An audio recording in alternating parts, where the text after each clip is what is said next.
बच्चों का उज्जवल और सुखी भविष्य हर माता पिता का सपना होता है, लेकिन जिस तरह से पढ़ाई की कॉस्ट लगातार बढ़ती जा रही है, खासकर बच्चों की पढ़ाई के लिए पैसे जोड़ना एक बड़ी चुनौती हो गया है। तो इसके लिए आखिर कहां निवेश करें? पीपीएफ में पैसे डालें या फिर म्यूचुअल फंड में निवेश करें? चाइल्ड प्लान लेना क्या ठीक होगा? आज योर मनी में हम आपको बच्चों की एजुकेशन प्लानिंग के गुरु मंत्र देंगे। बताएंगे आपको कि जिंदगी के इस अहम गोल की प्लानिंग कब से की जाए, कैसे की जाए और महंगाई का इस पर कितना असर पड़ता है। नमस्कार, मैं हूं कविता थपलियाल और आज मेरे साथ हैं वाइस इन्वेस्ट एडवाइजर्स के सीईओ हेमंत सिस्टगी। हेमंत, आपका स्वागत है। तो चलिए यहाँ पे हम चर्चा की शुरुआत करते हैं। हेमंत, बच्चों की पढ़ाई लिखाई सबसे अहम गोल होता है माता पिता के लिए। अपनी रिटायरमेंट की प्लानिंग शायद वो करना भूल जाए, लेकिन जैसे ही बच्चे की पढ़ाई लिखाई के बारे में जब बात आती है तो वो जहां कहीं भी उन्हें ठीक लग रहा है निवेश कर देते हैं। अगर हम अभी इस एजुकेशनल प्लानिंग की शुरुआत करते हैं, बहुत जरूरी है कि आप जितना जल्दी हो सके उतना जल्दी शुरू कीजिए। एक बार आपकी शादी हो गई, उसके बाद आप फैमिली प्लान करें, उससे पहले ही मेरे ख्याल से आपको अपनी निवेश की रणनीति तय कर लेनी चाहिए। जी बिल्कुल, जैसे कविता आपने कहा, देखिए किसी भी इन्वेस्टर, कोई भी फैमिली, कोई पेरेंट्स हो, उनके बहुत सारे गोल्स होते हैं। बिल्कुल। कुछ गोल्स जैसे शॉर्ट टर्म में पूरे करने हैं, कोई मीडियम टर्म में पूरे करने हैं, कोई लॉन्ग टर्म में पूरे करने हैं। जब भी हम लॉन्ग टर्म गोल्स की बात करें तो एक इंपॉर्टेंट गोल जो हमको ध्यान में आता है, एक होता है अपनी रिटायरमेंट प्लानिंग और दूसरा होता है बच्चों की पढ़ाई। इसका मतलब क्या हुआ कि जितने भी इंपॉर्टेंट गोल हैं, लॉन्ग टर्म गोल्स हैं, उनमें आपको एक बड़ी रकम की जरूरत पड़ती है। क्योंकि जैसे चाइल्ड एजुकेशन हो या आपकी रिटायरमेंट प्लानिंग हो, बड़ी रकम की जरूरत है। ऐसे गोल्स को अचीव करने के लिए बहुत इंपॉर्टेंट है दो चीजें। एक तो जितना जल्दी हो सके आप शुरुआत करें, क्योंकि हर 1 या 2 साल जो आप डिले करेंगे उतना ही मुश्किल होगा आपके लिए उस रकम को अचीव करना। दूसरा, आपको सिस्टमैटिकली इन्वेस्ट करनी है उसके लिए, तो कहीं ना कहीं आपको उसकी प्लानिंग करने की जरूरत है। क्योंकि ये गोल इंपॉर्टेंट है और एक कारण और भी है इसका। हम सभी चाहते हैं कि हमारे बच्चे जो है वो अच्छी से अच्छी एजुकेशन लें, और जैसा हम देख रहे हैं कि एजुकेशन जो है महंगी और भी ज्यादा महंगी होती जा रही है। इनफैक्ट अगर हम उसके इन्फ्लेशन की बात करें तो मुझे लगता है वो एक ऐसा एरिया है जहां पे इन्फ्लेशन शायद सबसे ज्यादा रहता है। तो कहीं ना कहीं अगर आप उसके ऊपर शुरुआत से नहीं देखेंगे, इन्फ्लेशन को कंसीडर नहीं करेंगे, तो होगा क्या कि आपको अगर मान लीजिए 15 लाख लगता है, 15 लाख की जरूरत है और एक्चुअल में आपको लगेगी जरूरत 50 या 60 या 70 लाख की, तो आपको इन्फ्लेशन देखना बहुत जरूरी है। आपको जितना जल्दी हो सके वो आपको इन्वेस्टमेंट करना जरूरी है और प्लानिंग करना जरूरी है। देखिए, मान लीजिए कोई भी पेरेंट, यंग पेरेंट है, अपने बच्चों के एजुकेशन के लिए प्लान करना चाहते हैं, तो वो किस स्टेज पे हैं? आप किस स्टेज पे करना चाहेंगे? जैसे बच्चे की पैदाइश के बाद या 1-2 साल के बाद? वो जो स्टेज है वो बहुत ही क्रूशियल स्टेज है उन पेरेंट्स के लिए, क्योंकि तभी आप यंग होते हैं, आपके फाइनेंसेस इतने अच्छे स्ट्रांग नहीं होते हैं, आपकी रिक्वायरमेंट बहुत ज्यादा होती है, आपको घर चाहिए होता है, आप चाहते हैं कि थोड़ा लाइफ को एंजॉय करें, साथ में बच्चों का भी सोचना है। तो बहुत सारे लोग, पेरेंट्स जो है, मिस्टेक क्या करते हैं, वो एक पूल बना लेते हैं कि चलिए जो भी हमारी इन्वेस्टमेंट है वो एक पूल के अंदर चली जाएगी, जब भी हमको जरूरत होगी वहां से हम पैसे निकाल लेंगे। लेकिन ऐसा होता नहीं है। तो आई थिंक क्योंकि ये इंपॉर्टेंट गोल है, क्योंकि ये लॉन्ग टर्म गोल है, क्योंकि ये ऐसा गोल है जिससे आपके बच्चे का भविष्य जुड़ा हुआ है, और क्योंकि यहाँ पे आपको बड़ी रकम की जरूरत है, आपको जितना जल्दी हो सके आप प्लान करें। और जैसे हम हमेशा कहते हैं, जब आप फाइनेंशियल प्लानिंग की बात करते हो तो जो इंपॉर्टेंट गोल्स हैं, स्पेशली लॉन्ग टर्म गोल जो हैं, उनके पोर्टफोलियो आप अलग अलग बनाइए, ताकि आप उनको ट्रैक कर सकें, आप देख सकें कि आप मंजिल के कितना करीब है और आपको क्या करने की जरूरत है। बिल्कुल। तो यहाँ पे हमारे गोल्स डिफाइन हो गए हैं कि बच्चों की पढ़ाई लिखाई के लिए हमें पैसे इकट्ठा करने हैं और कितनी रकम चाहिए। अमूमन लॉन्ग टर्म होराइजन है तो फिर यहाँ पर 20 साल का नजरिया होता है लोगों का, 15 साल का नजरिया होता है। डिपेंड करता है कि वो कब अपनी प्लानिंग की शुरुआत करते हैं या कब अपना गोल बनाते हैं। यहाँ पे अगर हम अज्यूम कर लें कि अगर किसी ने बहुत जल्दी ही, इनफैक्ट बच्चा होने के पहले ही अगर सोच लिया कि मुझे 15 साल या 20 साल के बाद इतनी रकम की जरूरत होगी, तो निवेश की रणनीति क्या होगी? फिर उन्हें कैसे अपना पोर्टफोलियो बनाना चाहिए? देखिए, जैसा आपने बिल्कुल ठीक कहा, जितना जल्दी हो सके उसकी प्लान करेंगे तो अच्छा है। और एक बात ये भी मत भूलिए कि मान लीजिए आपको लगता है कि बच्चे को जो हायर एजुकेशन के लिए पैसा चाहिए वो 18 साल की उम्र में चाहिए, सारा का सारा पैसा आपको 1 साल में नहीं लगेगा। जो भी कोर्स कर रहे हैं, हो सकता है 4 या 5 साल का हो, तो आपके पास 22 से 23 साल का समय हो सकता है। तो वो भी आप ध्यान रखिए। कई बार क्या होता है, पेरेंट्स को लगता है कि 18 साल में सारा पैसा चाहिए, तो उतना समय लेके चलते हैं। तो आई थिंक वहां पे 2-3 साल का आपके पास लीवे रहता है। सबसे पहला कदम आपको ये देखना है कि किस तरह की एजुकेशन आप अपने बच्चे को देना चाहते हैं। शायद उस स्टेज पे वो डिसाइड करना थोड़ा मुश्किल है, क्योंकि अगर जैसे हमने कहा कि बच्चा पैदा होने से पहले ही आप प्लान करें, तो आपको मालूम नहीं है किस तरह की एजुकेशन है, बच्चे का इंटरेस्ट क्या होगा। लेकिन वो छोड़ के आपको इतना आइडिया है कि आज अगर अच्छी एजुकेशन देनी है तो उसकी कॉस्ट कितनी है। पहले तो आप वो देख लीजिए किस तरह की एजुकेशन देनी है, उसकी कॉस्ट कितनी है, फिर उसके ऊपर इन्फ्लेशन लगाइए। मान लीजिए 8% का इन्फ्लेशन लगाते हैं, जैसे मैंने पहले कहा कि मान लीजिए 18 साल का समय आपके पास है, जो एजुकेशन आपको आज 15 लाख रुपए कॉस्ट कर रही है, वो 18 साल के बाद 8% का इन्फ्लेशन पकड़ेंगे तो 60 से 65 लाख रुपए आपको चाहिएंगे। तो अगर आपने प्लानिंग वो 15 लाख देख के की, तो आप जब वहां तक पहुंचेंगे तो आपके पास बहुत बड़ा शॉर्टफॉल होगा। तो पहली बात आपको ये देखना है, इन्फ्लेशन को कंसीडर कीजिए, ये देखिए कि आपकी लागत कितनी है। दूसरा, अब आपको रणनीति बनानी है कि इसको, ये जो गोल आपने बनाया है, जो रकम आपको चाहिए, वो कैसे अचीव करेंगे। बिल्कुल। और यहाँ पे अमूमन जो लोग मेरे ख्याल से इंस्ट्रूमेंट में निवेश करते हैं वो है चाइल्ड प्लान। जी, वो बहुत सारी पॉलिसीज ले लेते हैं, बहुत सारे चाइल्ड प्लान ले लेते हैं। लगता है कि यहाँ पर हमें जब हमारा ड्यूरेशन पूरा हो जाएगा, जब गोल के पास हम आ जाएंगे, तो हमें रेगुलर इंटरवल पे पैसे मिलते रहेंगे। तो इंस्ट्रूमेंट्स की आप थोड़ा सा हम बात करते हैं, उन पर फोकस करते हैं। देखिए, इंस्ट्रूमेंट्स तो बहुत इंपॉर्टेंट है, लेकिन उससे पहले ब्रीफली मैं ये बताना चाहूंगा, इंस्ट्रूमेंट डिसाइड करने से पहले आप डिसाइड कीजिए एसेट एलोकेशन। क्योंकि जैसा आपने पहले कहा, ये डिपेंड करता है आप किस स्टेज पे प्लानिंग शुरू कर रहे हैं। हम कह रहे हैं लॉन्ग टर्म है, लेकिन अगर किसी पेरेंट ने कुछ किया नहीं जब बच्चा 12-13 साल का हो गया, तो वो लॉन्ग टर्म नहीं रहा, वो शायद मीडियम टर्म हो गया, और शायद आपने 17 साल तक कुछ नहीं किया तो शॉर्ट टर्म हो गया। तो पहले तो वो डिपेंड करता है आप किस स्टेज पे करें, तो आप एसेट एलोकेशन डिसाइड कीजिए। ब्रॉडली मैं कहूंगा, अगर आप बच्चे के जन्म से 5 साल तक अगर आप प्लानिंग शुरू करते हैं, तो आपको 13 से 18 साल का समय है। यहां पे अपने पोर्टफोलियो को आप थोड़ा एग्रेसिव बना सकते हैं, इक्विटी जैसी इन्वेस्टमेंट को देख सकते हैं। उसके बाद एज ग्रुप आती है 6 से 12, तो वहां पे भी आपको 6 से 12 साल का समय है आपके पास। वहां पे आप इक्विटी के साथ साथ एक हाइब्रिड तरह का पोर्टफोलियो बनाइए। इंस्ट्रूमेंट हम डिस्कस करेंगे किस तरह के इंस्ट्रूमेंट होने चाहिए। और मान लीजिए आपने 13 से 18 साल की एज में अगर प्लानिंग शुरू किया, तो आपके पास बहुत ज्यादा समय नहीं है, तो यहां पे आप पोर्टफोलियो को ज्यादा एग्रेसिव नहीं बना सकते हैं। साथ ही आप ऐसे इंस्ट्रूमेंट में भी पैसा नहीं लगा सकते हैं जहां पे पैसा लॉक हो जाए, क्योंकि 4 या 5 साल के बाद आपको पैसे की जरूरत पड़ेगी। ना आप रिस्क ले सकते हैं, ना आप उसको लॉक कर सकते हैं। तो ये टाइम होराइजन या टाइम स्टेज, किस स्टेज पे आप शुरुआत कर रहे हैं, पहले तो उसके हिसाब से अपनी एसेट एलोकेशन बना लीजिए। अगर हम इंस्ट्रूमेंट्स की अगर हम यहाँ पे बात करें, तो इंस्ट्रूमेंट में 3 तरह के ऑप्शंस हैं आपके पास। एक तो हो गया आपके पास ट्रेडिशनल ऑप्शंस, दूसरे हैं आपके जैसे आपने कहा चाइल्ड प्लान, और तीसरा है मार्केट लिंक प्रोडक्ट जैसे म्यूचुअल फंड। तो ये 3 तरह के ऑप्शन आपके पास हैं। और जैसा आपने कहा कि ज्यादातर पेरेंट जो हैं वो ट्रेडिशनल ऑप्शंस के ऊपर ज्यादा ध्यान देते हैं। उनको लगता है कि ये गोल हमारी लाइफ का इतना इंपॉर्टेंट गोल है, हम कोई भी रिस्क यहाँ पे नहीं लेंगे। वो भूल जाते हैं कि सेफ्टी ऑफ कैपिटल के अलावा भी एक बड़ा रिस्क है, जो शायद उससे बहुत ज्यादा बड़ा रिस्क है, वो है इन्फ्लेशन का। तो कहीं ना कहीं ये चीजें देख के आपको तब आपको डिसाइड करना चाहिए किस तरह की ऑप्शन है। तो ट्रेडिशनल ऑप्शन में आपको सेफ्टी मिलेगी, गारंटेड रिटर्न मिलेगा, वहां पे आपको टैक्स एफिशिएंसी नहीं मिलेगी, रिटर्न शायद लो मिलेंगे। तो मुझे लगता है ऐसे गोल के लिए, हाँ कुछ एक ऑप्शन है जैसे पीपीएफ है, वो एक बहुत अच्छी ऑप्शन है, वहां पे आपको टैक्स रिटर्न भी लेता है। लेकिन प्रॉब्लम ये है, हम चाहते हैं कि पीपीएफ हमारे हर पोर्टफोलियो का हिस्सा बने, रिटायरमेंट में भी आ जाए, चाइल्ड प्लान में भी आ जाए, तो वो हो नहीं सकता है। तो आई थिंक ट्रेडिशनल प्लान से कुछ एक एक्सेप्शन को छोड़ के ट्रेडिशनल प्लान्स को मुझे लगता है अवॉइड करना चाहिए। और इसके अलावा फिर जैसे हमने बात की चाइल्ड प्लान, जैसे इंश्योरेंस की जो प्लान्स हैं, एक कॉन्सेप्ट अच्छा है, उसमें इस तरह से डिजाइन किया जाता है कि बच्चे को हर स्टेज पे पैसा मिलता है। स्कूल से कॉलेज में निकला तो पैसा गया, हायर एजुकेशन में गया तो पैसा मिला। तो आई थिंक उसका ऑब्जेक्टिव ये है कि जब बच्चे को पैसे की जरूरत हो, उसी समय अगर पेरेंट्स को वो पैसा मिले तो वो सही जगह पे सही तरीके से इस्तेमाल होगा।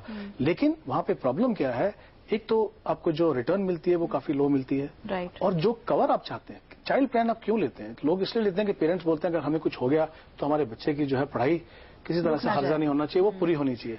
लेकिन वहां पे उतना कवर आपको मिलता नहीं है। तो हालांकि कॉन्सेप्ट अच्छा है, लेकिन मुझे लगता है कि उससे बेहतर ऑप्शन है अगर पेरेंट्स ये डिसाइड कर ले कि हम अपनी इंश्योरेंस जो है वो अच्छे से कर ले। यानी अगर हमारे पास एक टर्म प्लान हो। जी, अगर हमारे पास टर्म प्लान है, अगर कुछ हो जाए पेरेंट्स को, उतना पैसा मिले कि बच्चे की एजुकेशन जो है चल सके। क्योंकि टर्म प्लान जैसा हम जानते हैं बहुत सस्ता है, और जितना आपको क्वांटम चाहिए वो आपको मिलता है। तो यानी यहां भी अगर आप इंश्योरेंस रिक्वायरमेंट और अपनी इन्वेस्टमेंट रिक्वायरमेंट को अलग कर लें, तो एक टर्म प्लान ले लें, और साथ में जो म्यूचुअल फंड जैसे ऑप्शन है, जो मार्केट लिंक प्रोडक्ट्स हैं, वो अगर आप देख लें, तो मुझे लगता है ज्यादा कॉर्पस बना पाएंगे। जो आपको पीस ऑफ माइंड चाहिए कि हमें अगर कुछ हो गया बच्चे बड़े होने के समय पे, तो उनकी एजुकेशन में कोई हर्जा नहीं होना चाहिए। तो आई थिंक उस हिसाब से अगर देखें तो ये कॉम्बिनेशन जो है टर्म प्लान का और जो म्यूचुअल फंड का, वो बिल्कुल सही बैठता है। वो बिल्कुल सही बैठता है जी। तो चलिए, तो यहाँ पर हमने आपको ऑप्शंस तो बता दिए हैं कि ट्रेडिशनल वे से आपको इन्वेस्टमेंट करनी चाहिए, या आपको चाइल्ड प्लान लेना चाहिए, या आपको म्यूचुअल फंड के जरिए अपने बच्चों की एजुकेशन की प्लानिंग की शुरुआत करनी चाहिए। लेकिन कौन सा जरिया आपके लिए बिल्कुल सही है, किसमें आपको सबसे ज्यादा रिटर्न मिलेगा और कम रिस्क के साथ, वो भी ये सब बताएंगे आपको इस ब्रेक के बाद।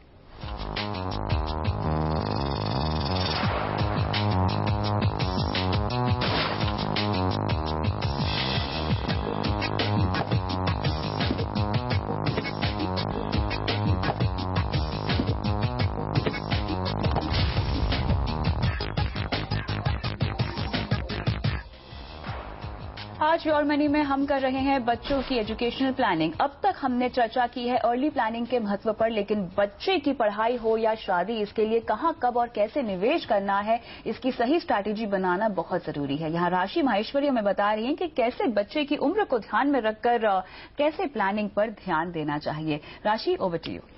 बिल्कुल कविता, जैसे हमारे यहाँ पर एक्सपर्ट ने बताया कि आप जब भी बच्चे के लिए अगर यहाँ पर आपको पैसे जोड़ने हैं तो जितनी जल्दी निवेश आप शुरू करेंगे आपके लिए उतना ही बेहतर होगा, उतना ही बड़ा कॉर्पस यहाँ पर क्रिएट कर पाएंगे। जैसे जब बच्चा जन्म लेता है, यानी न्यूबॉर्न से लेके 5 इयर्स तक की उम्र तक पेरेंट्स के पास यहाँ पे भरपूर टाइम होता है बच्चे की पढ़ाई के लिए पैसे जोड़ने के लिए, और यहाँ पर आप रिस्क लेना भी अफोर्ड कर सकते हैं।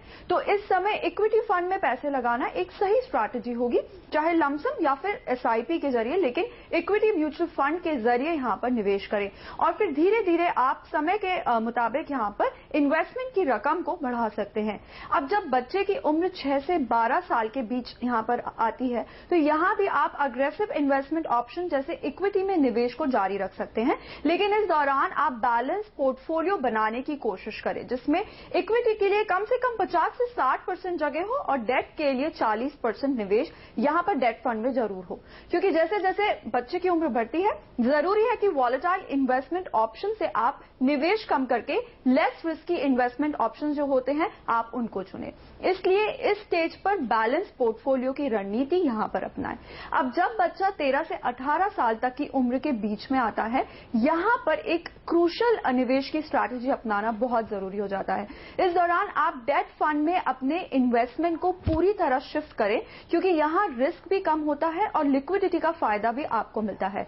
यानी आप जब चाहे जरूरत पड़ने पर बच्चे की पढ़ाई के लिए इन्वेस्ट की हुई जो रकम है उसको आप वापस निकाल सकते हैं। तो यहाँ पर हमने आपको बताया कि एज वाइज जब भी आपको बच्चे की पढ़ाई के लिए पैसे जोड़ने हैं तो कैसे असेट एलोकेशन करें, लेकिन यहाँ पर योर मनी में हम आपको राय देंगे कि जितनी जल्दी हो सके, इनफैक्ट जब बच्चा पैदा हो या बच्चे के पैदा होने से पहले भी आप अपनी जिम्मेदारियों को समझें और उसके बेहतर भविष्य के लिए जितनी जल्दी हो सकता है पैसे जोड़ना शुरू करें। ओवर टू कविता। बिल्कुल सही कहा राशि, बहुत बहुत शुक्रिया इन तमाम डिटेल्स के लिए। तो हेमंत, जैसे कि आपने भी सुना स्टेजेस वाइज, जैसे कि हमने चर्चा भी की थी कि स्टेजेस वाइज आपको अपनी फाइनेंशियल प्लानिंग और खासतौर से इस गोल के लिए तो शुरू कर ही देनी चाहिए अपने बच्चे के लिए। अब वापस आते हैं एक बार इंस्ट्रूमेंट्स पे, जहां पे आपने कहा कि चाइल्ड प्लान्स और म्यूचुअल फंड्स, इन दोनों के कॉम्बिनेशन को ध्यान में रखते हुए हम अपने बच्चों की एजुकेशनल प्लानिंग को आगे बढ़ा सकते हैं। तो कैसे किया जाए?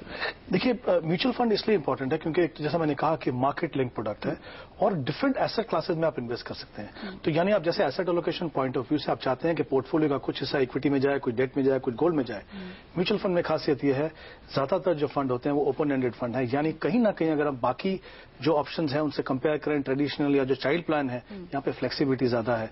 दूसरा डाइवर्सिफिकेशन है। यहाँ पे अगर आप 5,000 रुपीज भी इन्वेस्ट करते हैं तो आपका जो पोर्टफोलियो उसमें काफी सिक्योरिटीज आती हैं, चाहे वो डेट हो या गोल्ड हो या डेट हो, तो आई थिंक डाइवर्सिफिकेशन भी मिलती है। तीसरा, जो प्रोफेशनल फंड मैनेजर्स हैं जिनके पास रिसर्च की पूरी सपोर्ट है, वो आपका पैसा मैनेज करते हैं। तो कहीं ना कहीं मुझे लगता है एज ए कॉम्बिनेशन, जैसा मैंने कहा कि रिस्क आपने कवर कर लिया टर्म प्लान से और म्यूचुअल फंड, क्योंकि यहाँ पे ऑप्शंस बहुत ज्यादा हैं। जैसे आप इक्विटी की हमने बात की कि अगर बच्चा छोटा है तो आप ज्यादा समय इक्विटी में डालिए।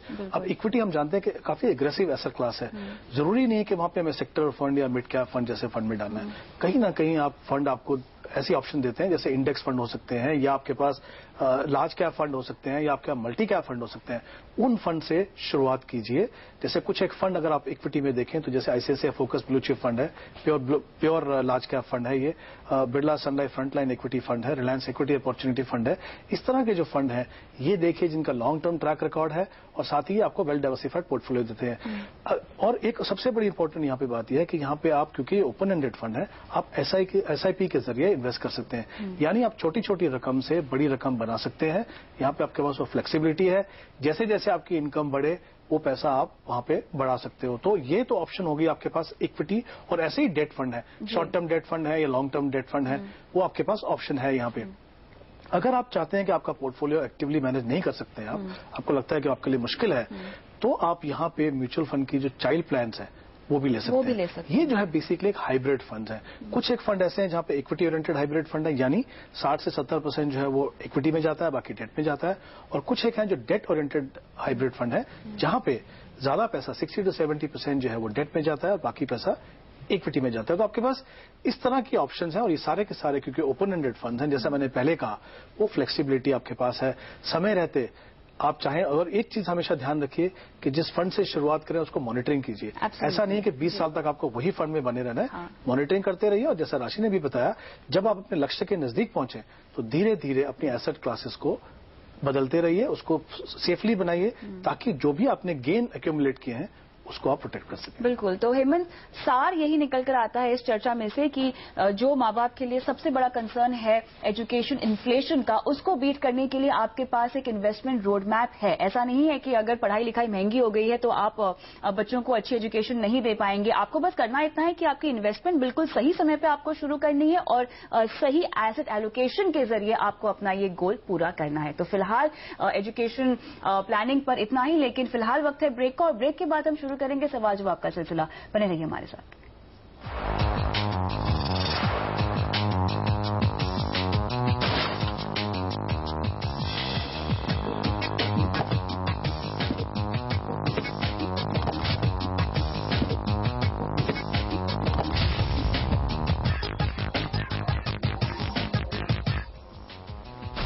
Welcome back. योर मनी में अब शुरू करेंगे सवाल जवाब के सिलसिले का सफर, और मेरे साथ बने हुए हैं हेमंत सुस्तगी। लेते हैं पहले दर्शक का सवाल। हमारे साथ मंजीत कुमार है फोन लाइन पे। नमस्कार मंजीत, कहाँ से बोल रहे हैं आप और आपका सवाल क्या है? मैं दिल्ली से बोल रहा हूँ। जी पूछिए।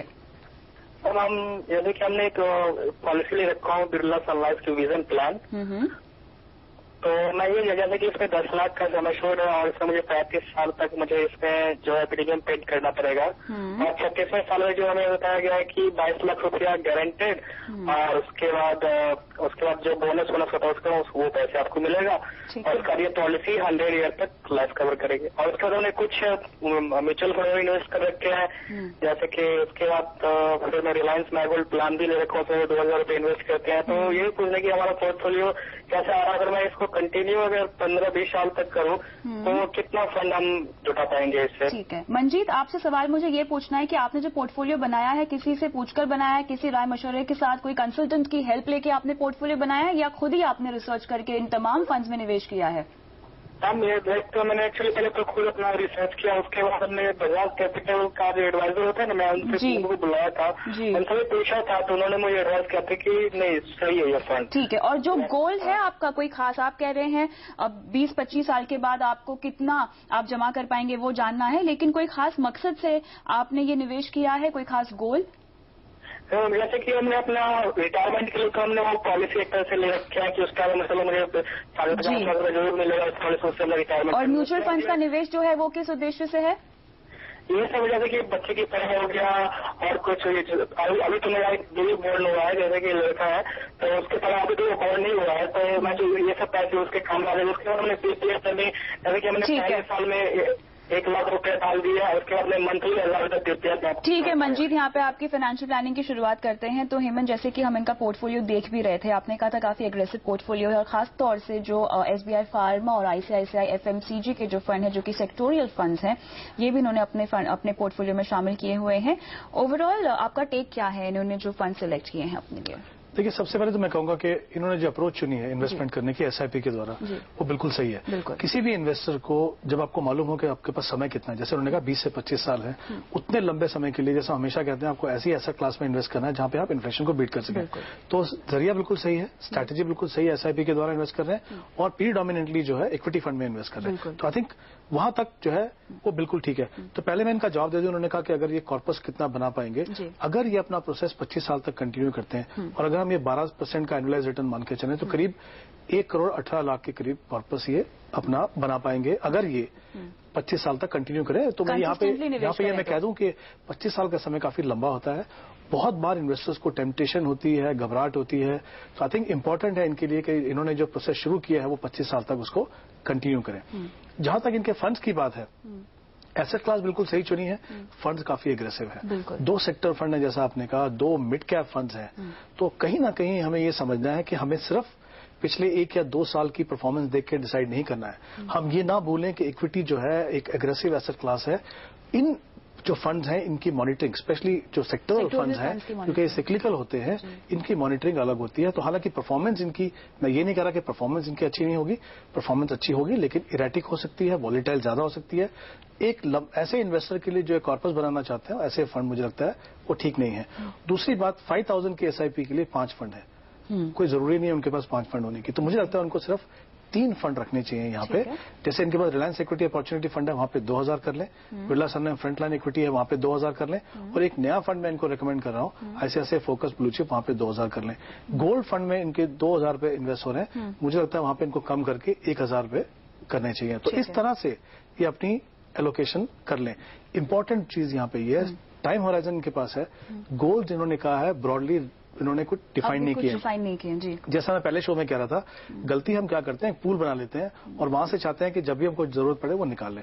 आई थिंक गोल को डिफाइन करें, देखें कितना पैसा हमको चाहिए, उस हिसाब से अगर वो इन्वेस्ट करें तो जैसा मैंने कहा स्ट्रैटेजी बिल्कुल सही है, समय इनके पास है, सिर्फ जरूरत है अपने गोल को डिफाइन करना, हर गोल के लिए टारगेट बनाना और उसको इन्वेस्ट। समय कम है, रिटायरमेंट के लिए इन्होंने ये जो अपने लिए पॉलिसी ले रखी है बिरला सन लाइफ विजन प्लान, ये आपको कैसी लगती है? देखिए, पहले तो उन्होंने डिसाइड नहीं किया मुझे रिटायरमेंट के लिए कितना पैसा चाहिए। मेरा ये मानना है कि 10 या 20 लाख जो आपको मिलेंगे उससे आप रिटायर नहीं हो सकते। तो कहीं ना कहीं जैसा मैंने कहा टर्म प्लान ले लें और उस लॉन्ग टर्म गोल के लिए प्लान करें, तो इनके लिए बिल्कुल सही रहेगा। तो मंजी, जैसे कि आपने सुना, आपको अपने गोल रिडिफाइन करने की जरूरत है और जहां तक आपका करंट निवेश है, आपको बदलाव बता दिए हैं हेमंत ने। और अगर आप ये निवेश जारी रखते हैं, डिसिप्लिन के साथ अगर आप इन्वेस्ट करते हैं, तो 1 करोड़ 18 लाख के आसपास आप जमा कर पाएंगे। उम्मीद करते हैं कि आपको अपने सवाल का जवाब मिल गया होगा। बहुत बहुत शुक्रिया हेमंत आज शो पर आने के लिए। और योर मनी में आज के लिए इतना ही, लेकिन आप बने रहिए हमारे साथ। नमस्कार।